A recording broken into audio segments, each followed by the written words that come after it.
Salut les amis, et j'espère que vous êtes au taquet. J'espère aussi que ça se passe bien pour vous la SMB. Vous avez fait les 2 tiers d'ADN Prot. Gentiment, vous allez rentrer avec des cours un peu plus d'anatomie, donc plus de macro, plutôt que du micro vraiment moléculaire. Donc j'espère que ça va être un peu plus intéressant pour vous. En tout cas, pour moi, j'ai bien aimé cette transition de rentrer sur des choses un petit peu plus visuelles, un peu plus tangibles, un peu moins abstraites. Donc j'espère que vous allez aimer aussi.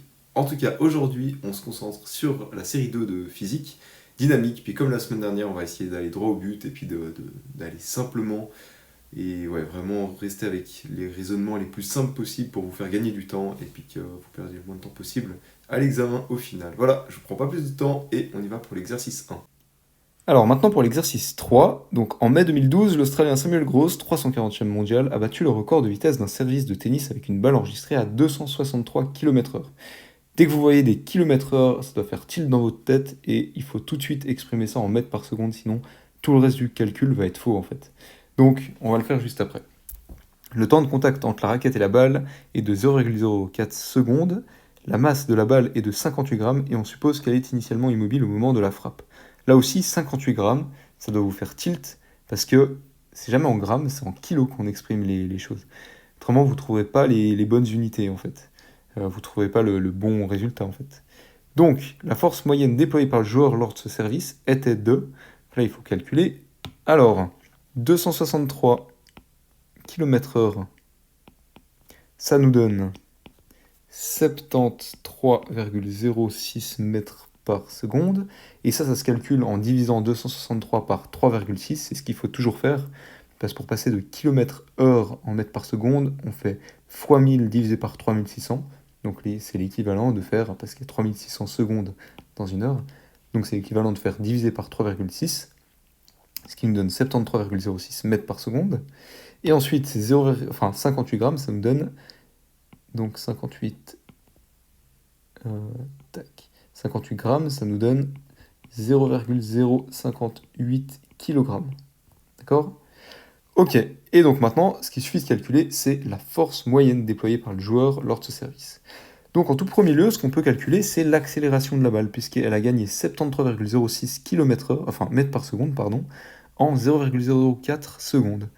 Et la formule, elle nous dit que l'accélération, c'est la différence de vitesse sur la différence de temps. D'accord? Donc la différence de vitesse, c'est 73,06. Et la différence de temps, c'était en 0,004 secondes. Et ça nous donne un résultat de 18 263,9 mètres par seconde au carré. C'est une accélération très très très conséquente, hein. Donc voilà.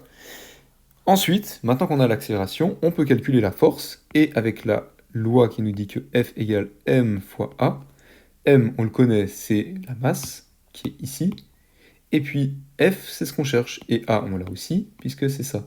Donc on a juste à multiplier la masse, qui est 0,058 kg, fois l'accélération, 18 263,9, et ça nous donne 1059 newton. Hop, tac. Et on regarde dans les résultats, hop, il y a directement 1059, donc c'est la réponse D.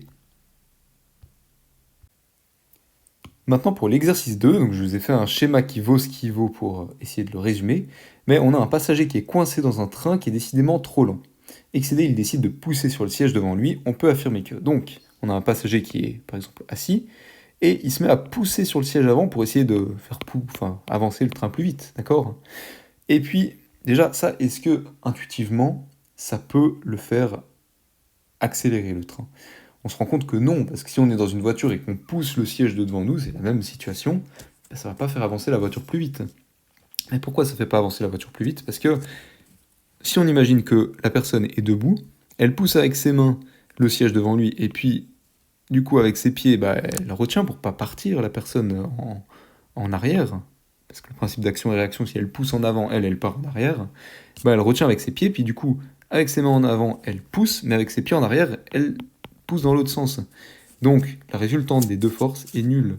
Donc ça fait que le passager, il n'a pas d'influence sur l'accélération du train lui-même. sauf si le passager lui-même subit une accélération. Mais ça, on va le voir à la D. Mais déjà, à la A, comme le passager applique une force vers l'avant, le train complet accélère. Ça, on a vu que non, parce que il applique, oui, une force vers l'avant, mais s'il applique une force vers l'avant et puis que lui-même ne bouge pas, parce qu'il reste assis, c'est bien qu'il applique aussi une force vers l'arrière, parce que son dossier le retient. Et donc si son dossier le retient, c'est que lui-même applique une force vers l'arrière contre son dossier, vers l'arrière du train. Donc la A, elle est fausse.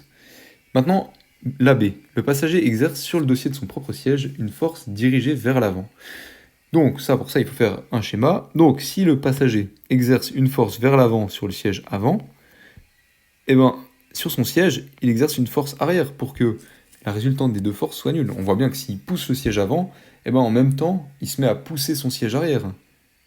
C'est comme si vous êtes dans une voiture, vous poussez le siège devant vous, vous allez être collé contre le dossier de votre chaise. Donc vous allez exercer une force vers l'arrière sur votre siège sur lequel vous êtes assis. Donc la B, elle est fausse. Par contre, elle aurait été vraie si ça avait été le passager exerce sur le dossier de son propre siège une force dirigée vers l'arrière. D'accord ? Maintenant la C.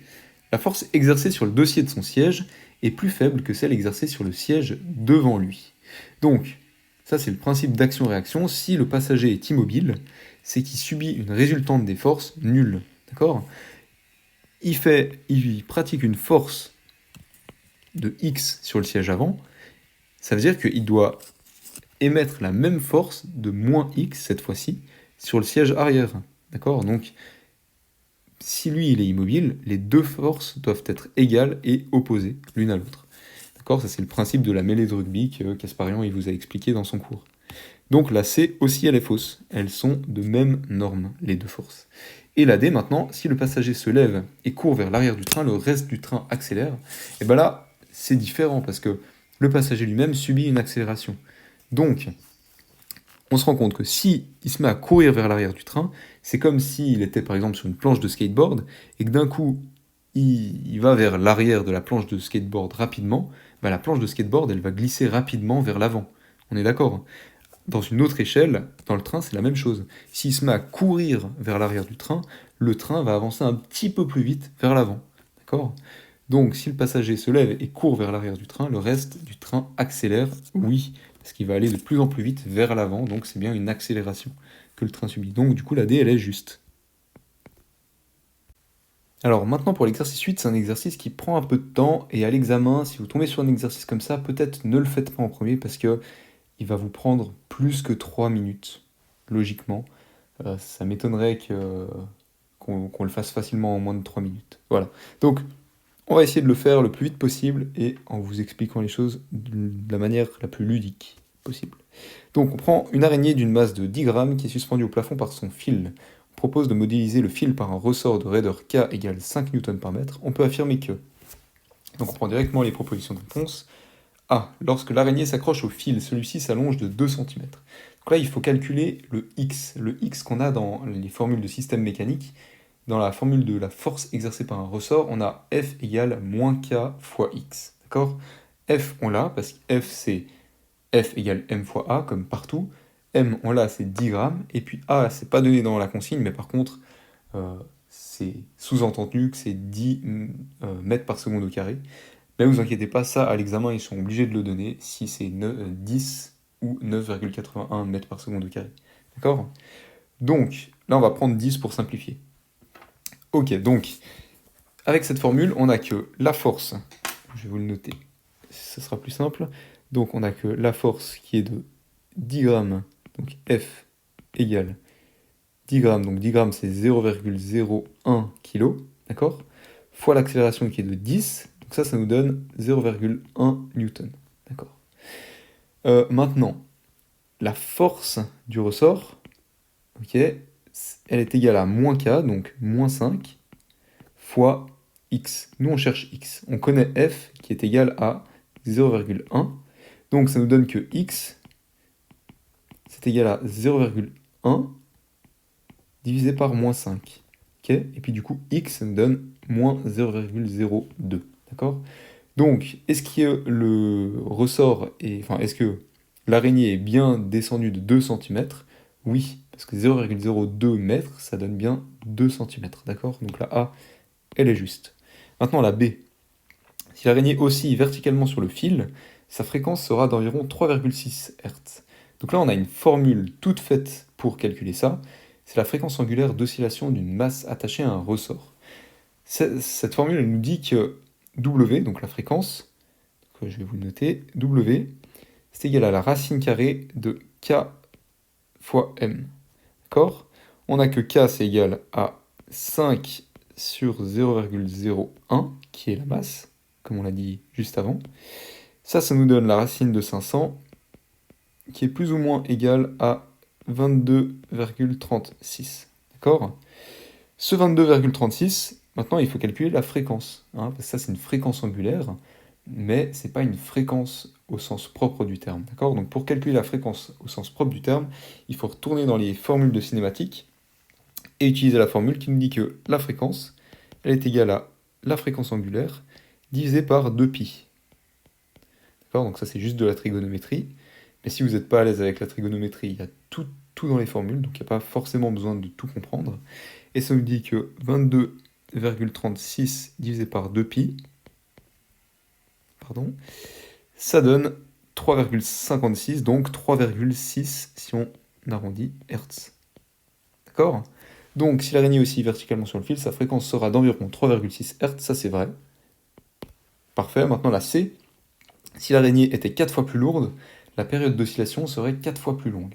Donc ça, il suffit de réitérer le calcul qu'on vient de faire, mais avec pas un poids de 10 grammes, mais un poids de 40 grammes, d'accord?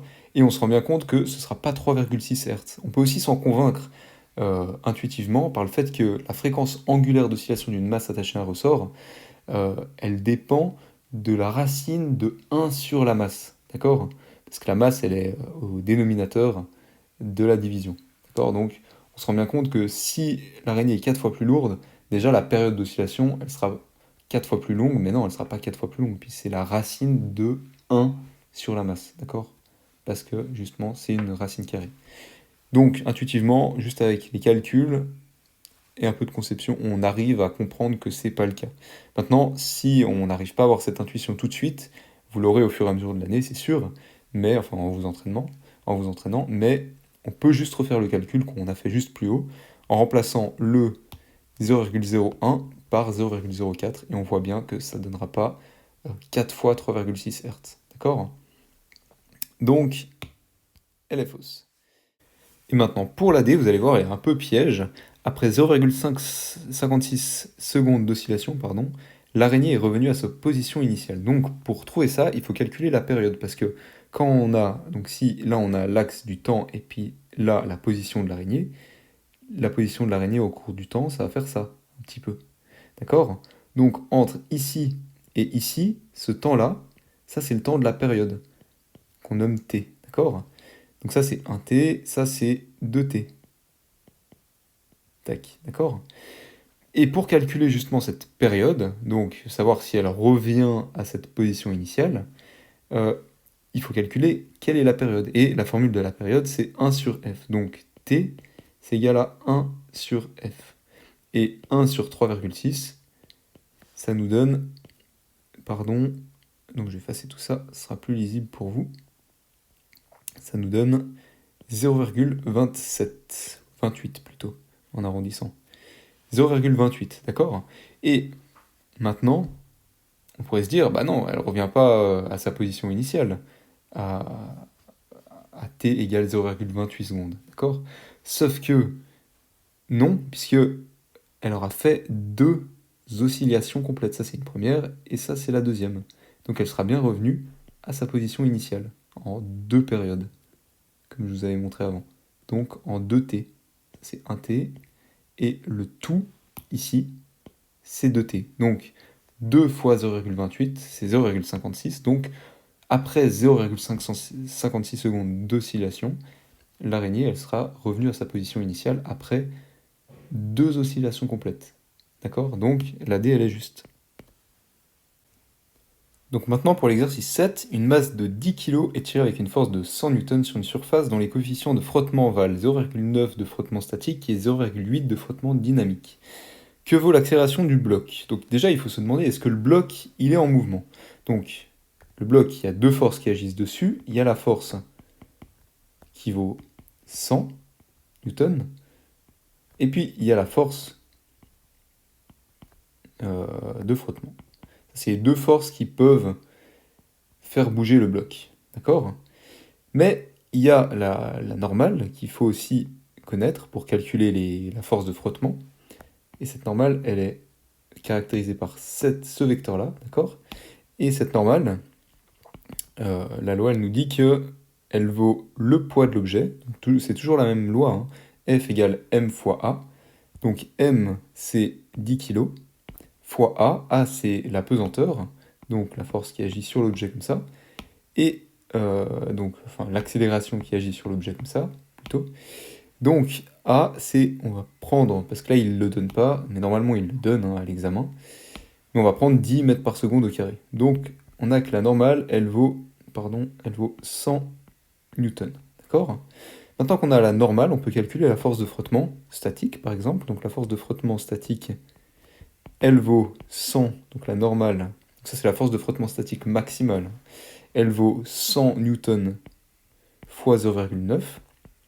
C'est-à-dire qu'au maximum, la force de frottement statique, elle est de 90 newtons. Maintenant, est-ce que on a dépassé ces 90 newtons? Oui, parce que là, on a la force avec laquelle on tire l'objet qui est de 100 newtons. Donc déjà, l'objet, il n'est pas statique, parce que la force de frottement statique, elle ne suffit pas à compenser la force avec laquelle on tire l'objet. D'accord? Donc maintenant, ce qu'il faut calculer, c'est la force résiduelle entre la force de frottement dynamique et la force avec laquelle on tire l'objet. Donc pour calculer la force de frottement dynamique, donc c'est la même chose que cinétique, comme avant dans l'exercice, on fait 100 newtons fois 0,8, ce qui nous donne 80 newtons. On a que la force de frottement, la force de frottement vaut 80 newtons, et donc c'est la force de frottement dynamique, parce que l'objet il est en mouvement, elle vaut 80 newtons, et la force avec laquelle on tire l'objet, elle vaut 100 newtons. C'est-à-dire qu'on a une force résiduelle de 20 newtons dans cette direction, et 20 newtons, ça nous donne une accélération de, c'est ça qu'il faut calculer, donc la loi c'est la force égale la masse fois l'accélération. Nous on cherche l'accélération, donc la force c'est 20 newtons, la masse c'est 10, et pour que 10 fois quelque chose ça soit égal à 20, il faut que l'accélération elle soit égale à 2. D'accord? Donc ça veut dire que l'accélération elle est de 2 mètres par seconde, c'est la réponse C. Avec l'exercice 1. Parmi les actions suivantes, laquelle ne nécessite l'intervention d'aucune force? Là, même avant de répondre à aucune question, on essaye un tout petit peu, en une fraction de seconde, de réfléchir qu'est-ce qu'ils vont nous poser comme question avec cette consigne. Quand on nous parle de force, c'est parce qu'il y a une accélération derrière, d'accord? Parce que si on applique une force sur un objet, il va subir une accélération. Donc ce qu'il va déjà falloir trouver, c'est est-ce qu'il y a des accélérations dans les propositions de réponse ci-dessous, hein. Je pense que c'est déjà un bon début. Donc on commence par la A. Faire passer un solide assimilable à un point matériel de l'état de repos à l'état de mouvement. L'état de repos, c'est 0 mètres par seconde, et puis l'état de mouvement, c'est, on va dire, 10 mètres par seconde. Donc, comme je viens de vous le dire, est-ce qu'il y a une accélération entre 0 mètres par seconde et 10 mètres par seconde? Oui, parce que l'objet, il change de vitesse. Et s'il y a un changement de vitesse, c'est qu'il y a une accélération, forcément. Donc, la A, il y a une force qui intervient, parce que F égale m fois A, ça c'est la formule, donc s'il y a une accélération sur un objet de masse m, forcément il y a une force. Donc, laquelle ne nécessite l'intervention d'aucune force? Pas la A en tout cas, parce que la A, elle nécessite l'intervention d'une force. Donc, la A, elle est fausse. Maintenant la B, modifier la vitesse de cet objet sans changer le sens et la direction du mouvement. Là c'est la même chose, modifier la vitesse directement, vous savez que la vitesse n'est pas la même, si la vitesse n'est pas la même, c'est qu'il y a une accélération. Donc, il y a une force qui agit de la même manière. Donc la B, elle est fausse. Maintenant la C. Maintenir cet objet en mouvement circulaire et uniforme. Maintenant, il faut essayer de comprendre qu'un objet, si on lui applique aucune force, et puis qu'il a une vitesse initiale, par exemple, il va se déplacer comme ça, l'objet. D'accord? Il va se déplacer comme ça, et comme ça, c'est d'une manière rectiligne. Si maintenant, l'objet, il se déplace selon un mouvement circulaire, c'est bien qu'il subit une force, hein, peu importe la force, même s'il ne change pas de vitesse intrinsèquement, le vecteur vitesse, il va changer de direction. Et si le vecteur vitesse change de direction, c'est qu'il y a une force qui est appliquée. Par exemple, on peut prendre la Lune autour de la Terre. La Lune, elle tourne autour de la Terre avec un mouvement plus ou moins circulaire. Et là, on se rend compte qu'il y a bien une force, parce qu'il y a la force de gravité entre les deux masses, qui fait que l'une et l'autre se retiennent mutuellement de continuer leur trajectoire selon un mouvement rectiligne. Parce que s'il n'y avait pas la force de gravitation entre les deux, d'un coup, eh ben, la Lune, elle partirait avec une trajectoire rectiligne et la Terre avec une autre trajectoire rectiligne. D'accord? Donc, si c'est un mouvement circulaire, c'est forcément qu'il y a une force. Par exemple, vous prenez un objet que vous faites tourner au-dessus de votre tête, vous vous rendez bien compte que vous devez le retenir pour qu'il puisse avoir cette trajectoire circulaire. Parce que si vous le lâchez, d'un coup, vous appliquez plus de force sur lui, mis à part la force de pesanteur, mais ça on ne la prend pas en compte, vous appliquez plus de force sur lui, donc il va continuer avec une trajectoire rectiligne. Donc s'il a un mouvement circulaire, c'est forcément qu'il y a une force qui est appliquée sur cet objet. Maintenant la E, c'est la même chose, parce que maintenir la distance Terre-Lune constante, comme je viens de vous le dire, si on enlevait la force qui retient la Terre et la Lune dans une trajectoire plus ou moins circulaire de gravitation, l'une autour, les deux autour de leur centre de masse, et ben, si on enlevait cette force, les deux, elles partiraient avec une vitesse rectiligne. Donc, et puis du coup, elles n'auraient plus la même distance entre les deux. Donc, maintenir cette distance, ça nécessite une force, la force de gravité entre ces deux astres. Donc, la E, elle est fausse. Et la D, logiquement, elle est vraie. Conserver à cet objet un mouvement de vecteur vitesse constante. Donc là, cette phrase, honnêtement, je la comprends pas très bien. Je sais pas trop ce qu'ils ont essayé de dire par là. C'est pas très français. Mais on peut comprendre, grosso modo, ce qu'elle veut dire. C'est un mouvement de vecteur vitesse constante. C'est-à-dire que le vecteur vitesse de l'objet, il va pas bouger. C'est-à-dire que si au point à t0, il est comme ça, le mouvement, le vecteur vitesse, et ben à t2, par exemple, il sera toujours de même taille et puis de même direction. Si il diminue de taille, et ben c'est plus le même vecteur vitesse, donc il n'est pas constant. Et puis s'il change de direction, par exemple s'il devient euh, comme ça, admettons qu'il ait la même taille, et ben c'est plus le même vecteur vitesse parce qu'il a changé de direction. Et là, il y a aussi une force qui intervient. Mais si le vecteur vitesse il est constant, alors il n'y a pas d'accélération sur l'objet, donc la D elle est juste. Alors pour l'exercice 6, c'est un exercice où il faut calculer la force gravitationnelle entre deux masses. Voilà, c'est deux masses et deux personnes en l'occurrence. Donc, on a une personne qui est assise à côté de vous, donc on imagine que ça c'est nous, ça c'est la personne, séparée par une distance de 2 mètres. Donc là, on dit qu'il y a 2 mètres de distance. Bon, c'est un schéma, on a compris. Puisque comme vous, cette personne a une masse non nulle, vous exercez tous les deux une force gravitationnelle l'un sur l'autre. Vous pouvez approximer la situation comme celle dans laquelle deux masses ponctuelles de 70 kg chacune sont séparées par une distance de 2 mètres. Bon là, il y a beaucoup de blabla juste pour dire qu'il y a deux personnes qui sont espacées de 2 mètres et qui font chacune 70 kg. D'accord? Et ensuite, on nous donne la constante gravitationnelle G, qui est égale à 6,67 fois 10 puissance moins 11 mètres cubes par kilo par seconde au carré. Donc, on peut affirmer que la force que cette personne exerce sur vous est de 8,2 fois 10 puissance moins 8 newtons. Ça, c'est vraiment juste de l'application de formule, mais il faut quand même réussir à appliquer la formule de la bonne manière. Donc, on prend la formule de la force gravitationnelle et on remplace juste par les valeurs. Ce qu'il faut juste comprendre, c'est que cette formule de la force gravitationnelle, elle est un petit peu écrite comme si c'était forcément une planète et puis quelqu'un. Mais en fait, ce grand M, c'est pas forcément la masse la plus grosse. Si les deux masses sont de 70 kg, ça c'est M1, ça c'est M2. Puis comme c'est une multiplication, on s'en fiche duquel est M1 et duquel est M2. Et puis R au carré, bah, c'est un rayon.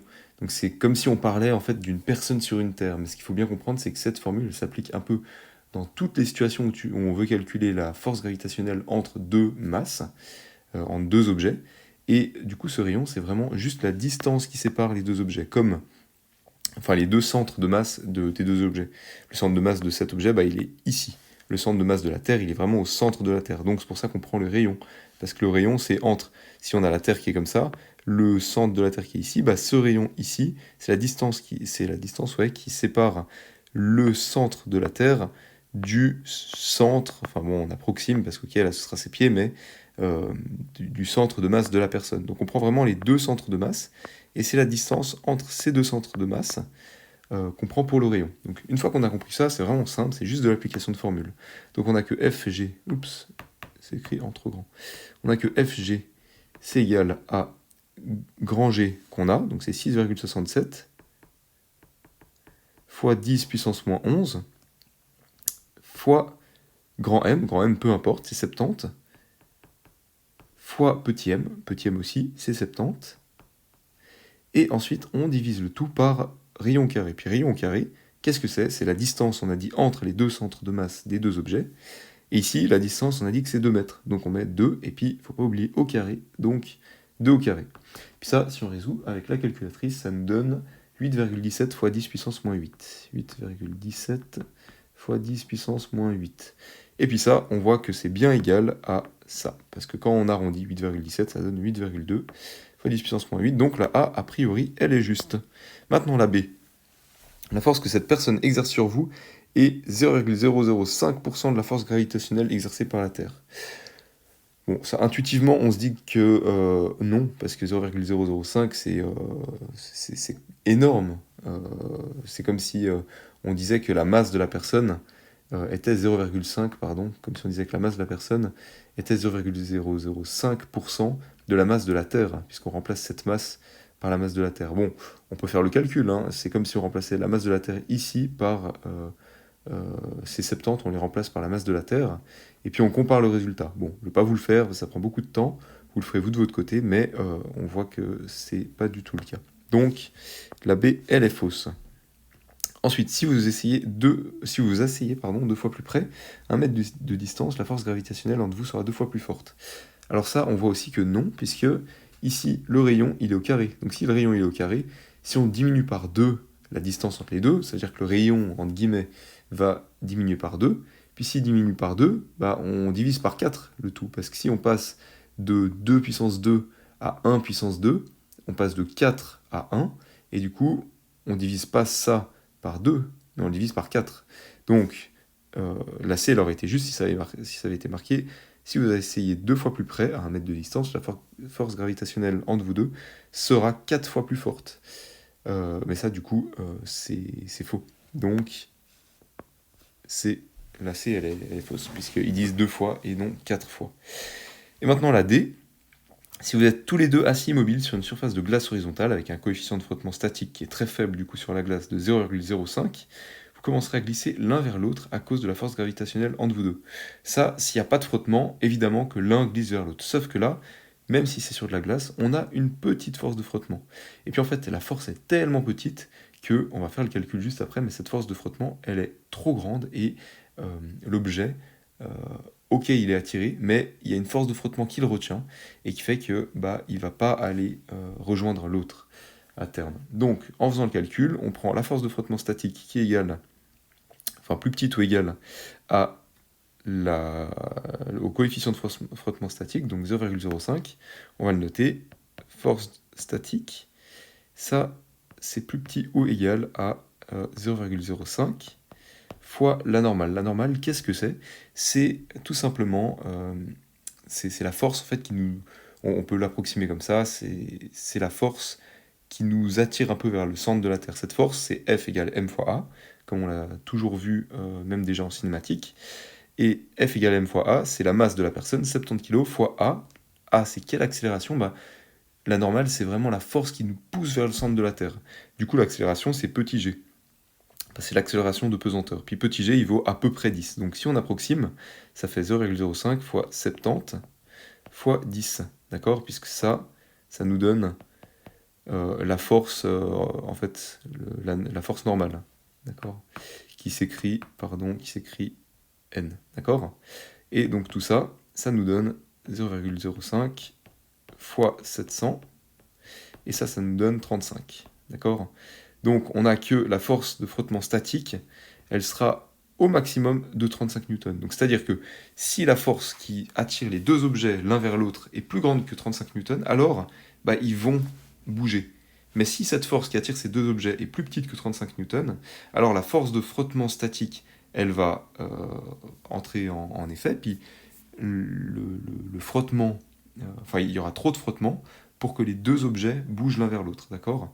Donc, on voit que la force ici qu'on avait calculée est extrêmement faible, 10 puissance moins 8, et puis on trouve que la force de frottement statique est de 35 newtons. Donc si cette force a été plus grande que 35 newtons, les deux objets se seraient approchés l'un de l'autre, et là, dans ce cas-là, du coup, ils ne s'approchent pas. Donc la D, elle, est fausse. Maintenant, pour l'exercice 6, ils vous ont fait un petit schéma pour simplifier un peu la vision de cet exercice, donc c'est bien pour vous. Comme ça, vous n'avez pas à vous l'imaginer dans votre tête. Donc on va le lire ensemble. Deux masses M1 et M2 sont reliées entre elles par une corde. Les coefficients de frottement valent le coefficient de frottement statique, il vaut 0,5, et celui dynamique, donc cinétique, c'est la même chose, il vaut 0,4. La masse 1, elle vaut 10 kg, ça on va le noter tout de suite. Et on prend G qui est égal à 10 mètres par seconde au carré. Donc ça va simplifier nos calculs. Plutôt que 9,81, c'est plus simple ça. On admet que la poulie transmet la force de tension dans la corde en ne modifiant que sa direction. Donc c'est-à-dire que si M2, il y a une force de pesanteur sur M2 qui est comme ça, la force que M1 percevra sera de même longueur, mais par contre de direction différente, avec 90 degrés d'écart. D'accord ? Parce que la poulie, elle n'a pas de frottement, c'est ce qu'ils disent en disant que ça modifie que la direction de la force, c'est-à-dire que ça ne modifie pas la longueur, d'accord? Donc voilà, donc on va dire que ces deux forces peuvent être égales, enfin sont égales, et puis on peut affirmer que, donc la proposition A, lorsque M2 égale 3 kg, M1 est en mouvement. Donc ça, pour ça, il faut faire quelques calculs, on ne peut pas juste affirmer oui, non, directement là comme ça. Ce qu'il faut déjà calculer, c'est la force de frottement statique de M1. Juste pour voir si la force que fait M2 sur M1, elle est plus grande que cette force-là. Parce que la force de frottement de M1, elle est dirigée comme ça. Elle est contre la direction du mouvement. Ça, c'est la force de frottement, qu'elle soit statique ou dynamique. Donc, est-ce que cette force de frottement est plus grande que la force... Que la force... On va l'appeler Fm2, la force que fait M2 sur M1. Est-ce que la force de frottement, elle est plus grande? Eh bien, c'est ce qu'il faut calculer. Donc la force de frottement statique, elle est égale au coefficient statique, donc 0,5, fois N. N, c'est quoi? C'est la normale de M1. C'est-à-dire que si M1, il fait 10 kg et qu'il subit une accélération de 10 mètres par seconde au carré, donc la force de pesanteur, eh ben, donc G, donc ça veut dire que donc F égale M fois A, on est d'accord, ça c'est la deuxième loi de Newton, ça nous dit que M, la masse 10 kg fois l'accélération 10 mètres par seconde au carré, ça nous donne 100 newtons. Et ces 100 newtons, c'est la force normale qui s'applique sur M1, elle est dans cette direction-là, ça c'est, on va l'appeler N, et N, donc on va effacer les 10 kg pour qu'on y voie quelque chose, N, elle est égale à 100 newtons, parce que 10 fois 10. Donc 0,5 fois 100, ça nous donne 50 newtons, et ça, c'est du coup la force de frottement, qui est égale à 50 newtons. D'accord?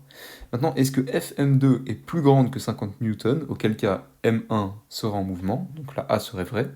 Donc si M2 fait 3 kg, on n'a que 3 kg, donc de nouveau la même chose, F égale M fois A, donc 3 kg fois l'accélération qui est toujours de 10, ça nous donne 30. Donc ça c'est Fm2, on va l'appeler. Est-ce que 30 newtons, c'est plus grand que 50 newtons? Non, c'est plus petit. Donc ça veut dire que la force M2 ici, elle est plus petite. Donc je vais la renoter ici, 30 newtons. Ça c'est dans le cas où M2 est égal à 30 kg. Et ben, si cette force-là est plus petite que celle-là, l'objet, il va pas changer, il va pas bouger. En fait, cette force-là, elle sera égale à 30 newtons. C'est ce que la formule de frottement statique nous dit. Elle nous dit que la force de frottement statique est plus petite ou égale à, justement, 50 newtons. D'accord?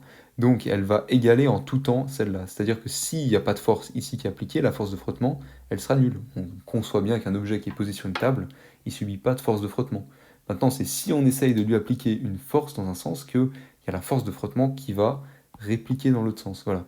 Donc, la force de frottement, elle sera au maximum de 50 newtons. D'accord? Donc, si Fm2 est de 30 newtons, la force de frottement sera de 30 newtons, les deux s'annulant, M1 ne bouge pas. Donc la A, elle est fausse. Maintenant la B, M1 reste au repos tant que M2 est plus petite que 5 kg.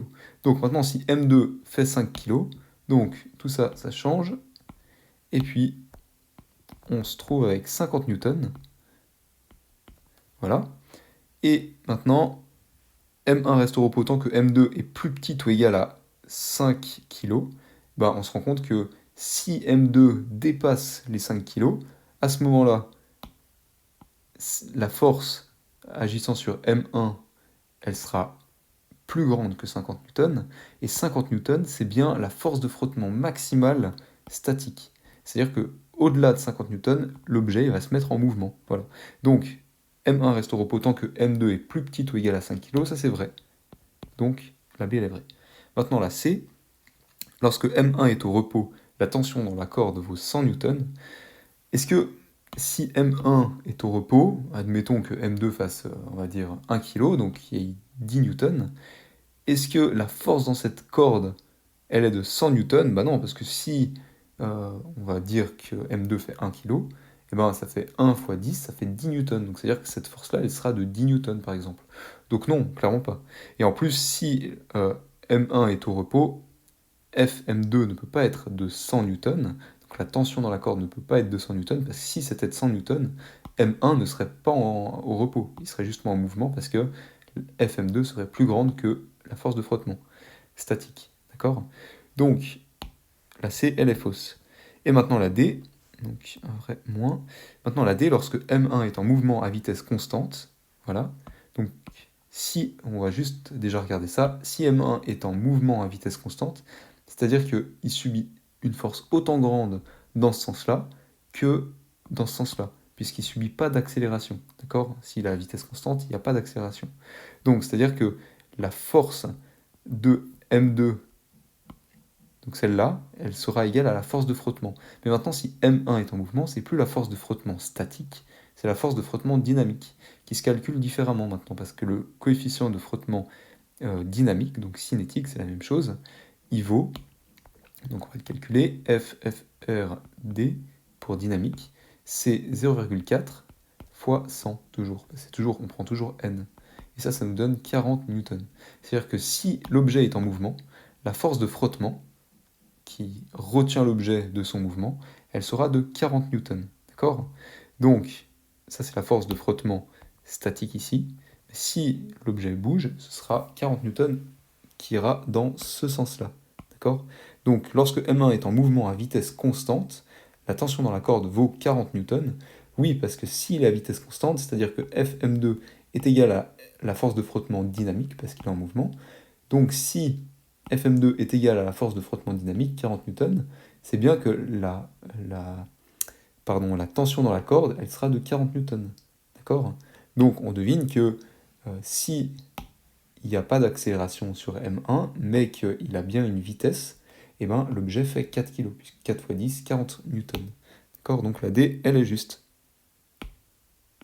Alors pour l'exercice 8, c'est un exercice qui est assez compliqué, qui met beaucoup de temps à faire. Rassurez-vous, à l'examen, vous n'aurez pas d'exercice aussi long à remplir. Ou alors, si vous en avez, il y en aura un ou deux maximum de cette difficulté-là. Donc vraiment, vous en faites pas. Si vous n'arrivez pas à le faire en 2 minutes, c'est largement normal. Ok? Donc on va prendre point par point. Il y a des trucs qu'on peut gagner un petit peu de temps, donc c'est ça que je vais essayer de vous montrer un petit peu. Donc, considérez un ressort de raideur K 5 newtons par centimètre. Déjà ça, c'est quelque chose qui vous explique pas en cours, que j'avais mis beaucoup de temps à comprendre, mais qui est en fait super simple. Un ressort de raideur K 5 newtons par centimètre, c'est-à-dire que chaque centimètre d'élongation du ressort, c'est qu'on lui applique une force de 5 newtons. Donc une fois qu'on a compris ça, c'est assez intuitif, cette valeur-là. Parce qu'autrement, on ne sait pas ce que ça veut dire, la raideur K. Ok? Donc, lorsque ce ressort est au repos, sans aucune force agissant sur lui, il a une longueur de 10 cm. Donc, s'il n'y a aucune force, il est à 10 cm. Maintenant, si on lui applique une force de 5 newtons, pour l'étirer, bah, il sera à 11 cm. Ok? Donc, nous accrochons maintenant une masse de 1 kg au plafond à l'aide de ce ressort. Comme point de départ, nous maintenons la masse à une position fixe, donc comme si on tenait la masse, de sorte que le ressort a une longueur de 12 cm et forme un angle de 60 degrés par rapport à l'horizontale. Donc nous, en fait, on va vraiment prendre, à partir du moment à l'instant vraiment où on lâche la masse, c'est là où on s'intéresse à toutes les valeurs qu'on va trouver dans l'exercice, d'accord? Donc, pour l'instant, on maintient le ressort à une longueur de 12 cm. C'est-à-dire que pour le retenir à une longueur de 12 cm, il faut lui appliquer une force de 10 newtons, d'accord? Parce que à 10 cm, il est au repos, donc il y a 0 newton. À 11 cm, bah, c'est 5 newtons de plus, donc 5 newtons. Et puis à 12 cm, c'est comme il y a 2 fois 5 newtons, ça fait 10 newtons. Donc ici, on est déjà à 10 newtons. Cette force-là qui tire dans cette direction-là le poids, nous on le retient, mais cette force-là, elle est déjà de 10 newtons. Et ensuite, on nous dit que ça forme un angle de 60 degrés ici, avec l'horizontale. Puis on lâche le ressort. Au moment où on lâche le ressort, c'est vraiment à cet instant T qu'on s'intéresse à trouver l'accélération et toutes les autres valeurs. Donc, on va calculer tout ça. On peut déjà trouver que ici, là, on a une force qui agit sur ce petit point. Au moment où on lâche, en fait, on ne tient plus l'objet. Donc, il n'y a plus que deux forces. Il y a la force qui tire l'objet ici, la force de rappel du ressort qui tire l'objet dans cette direction-là, et puis la force de pesanteur qui tire l'objet vers la Terre. Il n'y a plus d'autres forces qui agissent sur le petit objet. Donc, cette force-là, on peut la calculer très simplement. Quand on ne nous donne pas le 9,81 dans l'exercice, c'est qu'il faut prendre 10 mètres par seconde au carré pour le G. D'accord? Le petit G de pesanteur, il vaut 10 mètres par seconde au carré. Donc, cette force-là, F égale m fois A. Le A, c'est une accélération, comme G. Donc, F égale m fois G dans ce cas-là. M, on l'a, c'est 1 kg. Et du coup, G, c'est 10. Donc, du coup, la force, c'est aussi 10 newtons. D'accord? Ok, bon. On a une force ici de 10 newtons, une force ici de 10 newtons. Sauf que celle-là, bon, elle n'est pas très interprétable. Ok, on connaît les angles, mais on ne sait pas trop comment faire pour savoir si, par exemple, l'objet va partir à droite ou à gauche. Donc, ce qu'on fait, toujours, c'est que on réduit cette force-là en deux forces, d'accord, qui sont une ici, et puis une autre ici. D'accord? Et on peut décomposer la force de 10 newtons, celle-là, en deux forces, et celle-là, celle qui est ici, on peut la trouver facilement avec cosinus, d'accord? Donc, on prend cosinus de 60, pardon. Cosinus de 60, donc, vous vous rappelez, c'est SO catoa. K, c'est C sur... Enfin, cosinus de l'angle, c'est adjacent sur hypoténuse. Donc, on prend l'adjacent. L'adjacent, on ne le connaît pas, parce que voilà, c'est la longueur ici qu'on cherche. Donc, on a... Pardon, ici, c'est pas cos de 60, c'est pour ça je me suis embrouillé, pardon. C'est cos de 30. Donc, ici, on a un angle de 30 degrés, on est d'accord? Parce que ici, là, ça, c'est parallèle. Donc, si cet angle ici est de 30 degrés, enfin, si cet angle est de 30 degrés, celui-là aussi sera de 30 degrés. Pareil pour cet angle, c'est les angles alternes internes, on appelle ça. Ici, il vaut 60 degrés, donc là, il vaudra aussi 60 degrés. Donc, on sait que celui-là, il vaut 30. On le note. Et donc, cos de 30, c'est adjacent sur hypoténuse. Donc, on le note, adjacent sur hypoténuse. Et ça nous donne que adjacent, on l'a pas, pardon, et puis hypoténuse, on l'a ici, 10 newtons. Donc ça nous donne que cos de 30 égale A, on va laisser A sur 10. Maintenant, on change tout ça de côté, on fait que cos de 30, cos de 30 fois 10, ça c'est égal à A. Et puis tout ça, c'est égal à... Je l'ai ici, pardon. Cos de 30 fois 10, ça c'est égal à 8,66. Donc on sait que ici, si on décompose le 10 newtons, on aura la force, on va l'appeler Fy, qui sera égale à 8,66 newtons. D'accord?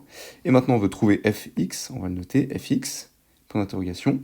Ici le A, on peut le remplacer par Fy, pardon. On peut le remplacer par Fy. Fy, ce sera plus simple. Pareil ici, Fy, comme ça, on comprend bien de quoi on parle. Maintenant, on veut trouver Fx. Donc Fx, on le prend.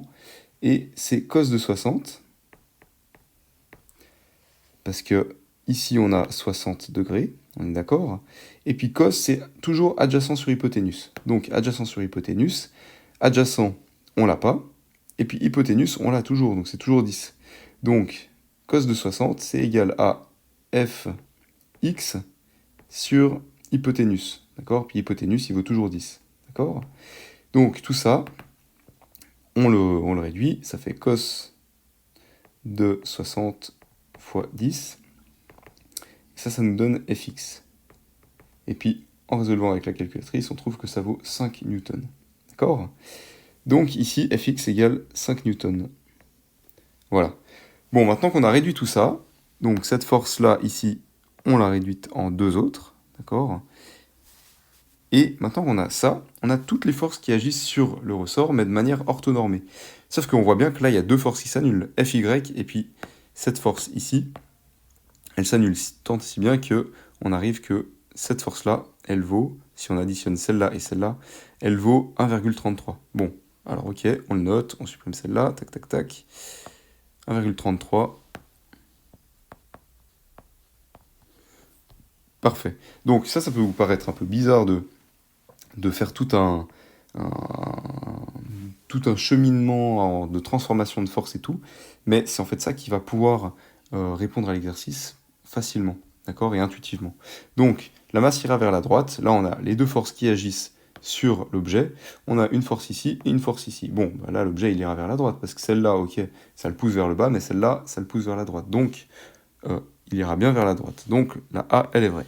Maintenant, la masse ira vers le haut, non, parce que on voit bien que là, il n'y a qu'une seule force qui le pousse dans la direction Y, et ça le pousse plutôt vers le bas. Donc la force ira vers le bas. Donc elle est fausse. Maintenant, la force totale sur la masse est de 105 newtons. La force totale, il faut additionner Fx et puis Fy, d'accord. Le nouvel Fy, hein, c'est plus celui-là, on est d'accord. Donc, si on additionne les deux, on voit bien qu'on n'arrivera jamais de la vie à 105 newtons, jamais. Donc la C, elle est fausse aussi.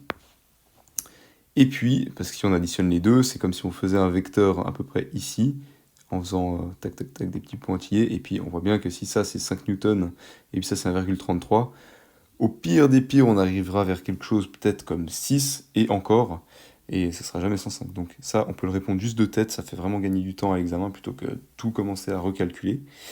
Et puis ensuite, la D, l'accélération de la masse est de 5,1 mètres par seconde au carré, et là en fait on se rend compte qu'il faut quand même calculer tout ça, même si on pourrait peut-être un tout petit peu le faire intuitivement, mais on va le calculer pour vous montrer vraiment tout le cheminement, même si après à l'examen, pour essayer de gagner du temps sur des choses comme ça, on peut essayer de le répondre intuitivement. Mais bon, pour répondre à ça, on fait de nouveau avec de la trigonométrie, cette fois-ci en utilisant tangente.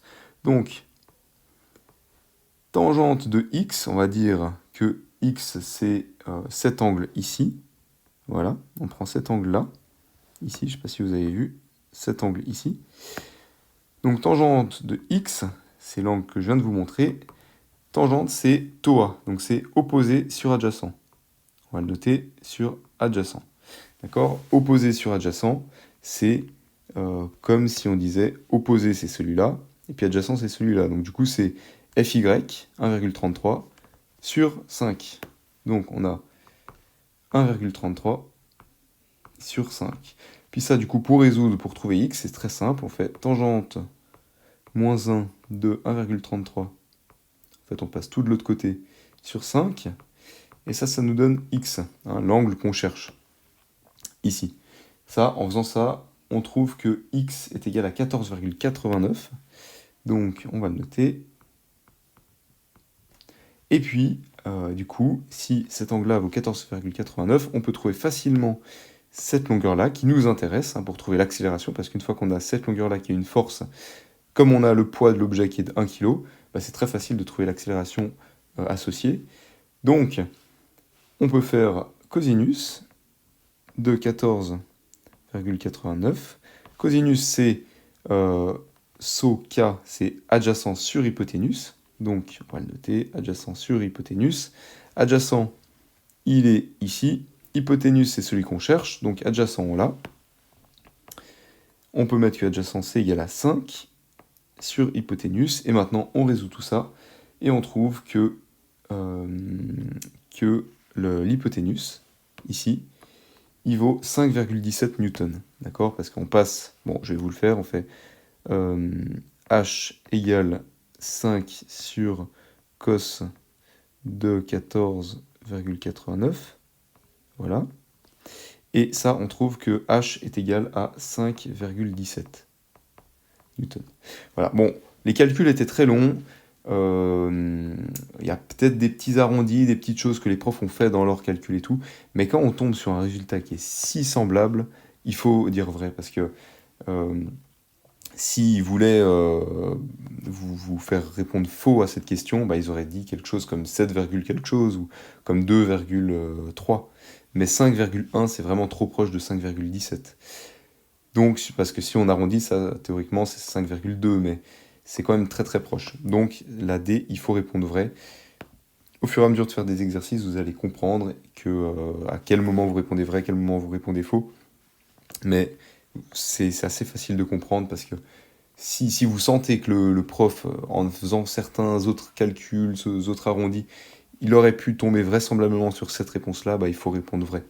D'accord? Donc voilà, c'est pour ça que la D, elle est vraie, même si on ne trouve pas exactement le même résultat, mais comme il est vraiment très proche, vous allez sentir cette petite sensibilité au fur et à mesure de l'année, mais vraiment, vous prenez pas la tête pour l'instant. Si vous avez réussi à trouver 5,17, déjà, c'est super.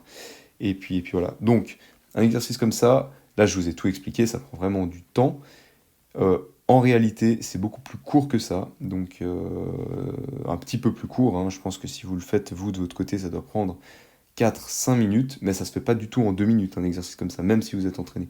Donc vraiment, vous inquiétez pas, et vous aurez peu d'exercices comme ça, et voilà. Voilà, cette deuxième vidéo de correction est à présent terminée. J'espère qu'elle vous aura plu à choper les petits trucs et astuces pour résoudre la dynamique. Au fur et à mesure de l'année, il faudra trouver vous-même vos petites astuces pour aller plus vite, gagner en efficacité, et puis sauter des étapes des fois quand c'est possible pour gagner du temps.